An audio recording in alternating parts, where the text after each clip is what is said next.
Hello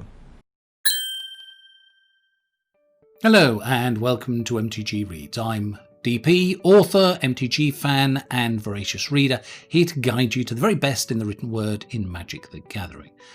Now, it's been a relatively quiet week this past week with no major announcements and only 141 articles. But there was a definite trend in those articles looking at how can we make Magic more fun again.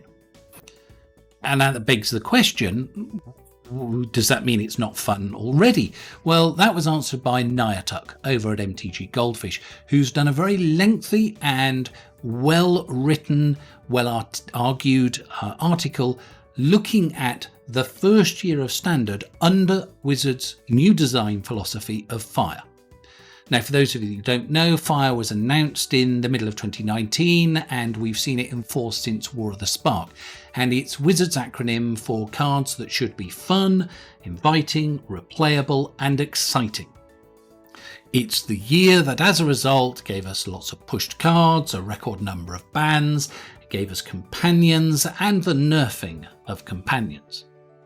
Well, Niuttuc takes a look at that year, release by release by release. And in each case, each phase of the year, he's looking at what decks were the strongest and why.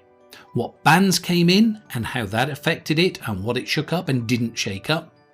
Now, it's a long article. There are 21 deck lists in it. All of them are there for a reason. They support the argument that he makes throughout it.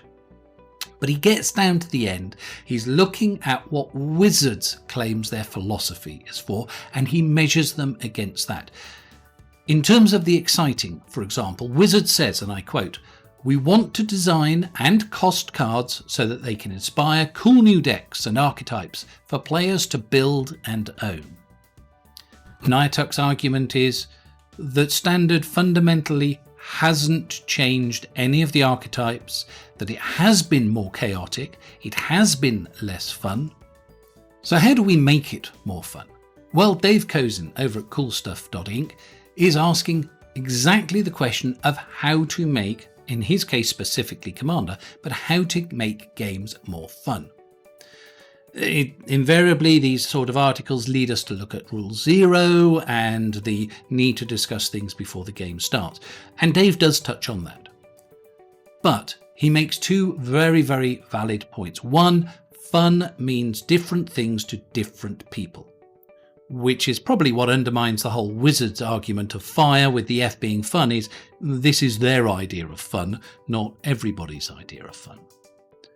Dave's other point is that Rule Zero may well be good at the start of a game, but what is absolutely needed to make a game fun is a constant dialogue, and it needs working on throughout the game.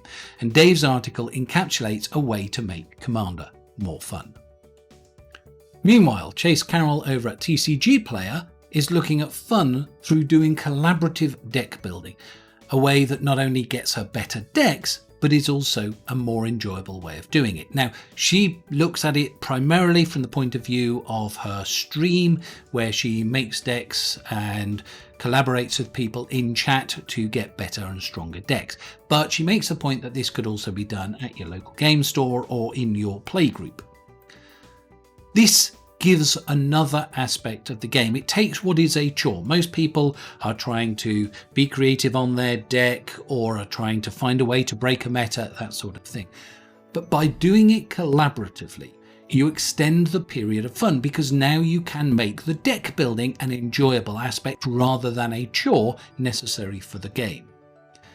She talks about ways to positively accept criticism, and it's certainly a good way of eking more fun out of the game. And so I commend the article to you. Now, talking about deck building, Ryan Overturf at Star City Games wrote an article about 10 days ago, which popped out from behind the delay wall and is now available, that explains how to build a cube. I've played a couple of cubes, I've never made a cube, and what I would say is I've had fun with them, but I wouldn't even know where to start. Ryan gets me over that hurdle. He shows you how to make a cube. And if you link it with what Chase Carroll was saying in her article, you could probably make a cube alongside other people build the themes, see what goes together, make an interesting cube, and then play it. That's why I recommend both of these articles together as another way to enjoy more Magic. And the final, and my favourite article of the week, is by Ryan Normandin at Flipside Gaming.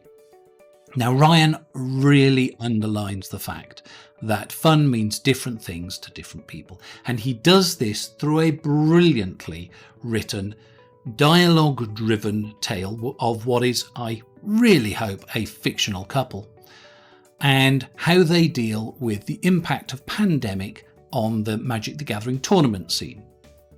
It really underlines how some people can enjoy things that maybe other people think is very, very strange. It is hilariously written. It paints a very, very vivid picture of how people can have fun in what is frankly the oddest of ways. And yet they are ways that many, if not all of us, can recognise. Now, I highly commend that article to you. It's not very long. It's a fictional piece and really very, very good. But it follows that theme that we've seen this week about different people see the game differently, but Wizards needs to make it more fun. Anyway, with that, that's it for MTG Reads this week. All of the links are down below as normal. If you enjoyed it, please subscribe, maybe hit the notification button, and I will see you again soon. But until then, happy reading.